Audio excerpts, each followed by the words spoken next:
अस्सलाम वालेकुम ख़वातीन और हज़रात। उम्मीद करता हूँ आप सब लोग खैरियत से होंगे।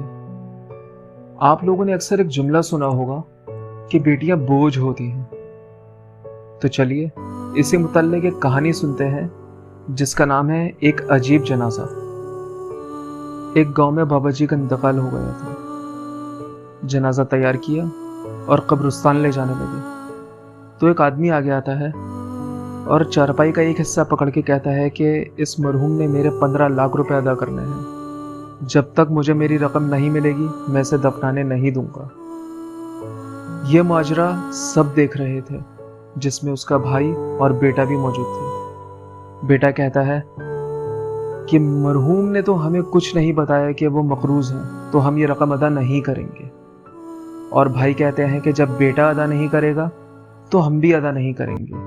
ये बात उड़ते उड़ते उसके घर तक पहुंचती है, जहां उसकी इकलौती बेटी ये बात सुनकर फौरन अपना सारा जेवर लेकर उस आदमी के पास पहुंचती है और कहती है कि अल्लाह के वास्ते मेरे बाबा का जनाजा ना रोको।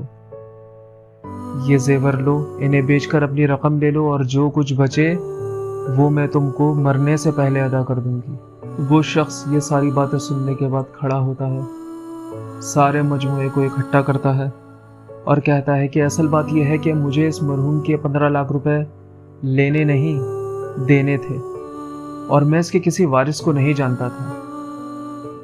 तो अब मुझे पता चला कि इसका वारिस इसकी एक इकलौती बेटी है, ना इसका कोई भाई है ना ही इसका कोई बेटा है। तो मोअज़्ज़ज़ दोस्तों, बेटी की पैदाइश पर खुश होना चाहिए, ये अल्लाह की तरफ से रहमत होती है।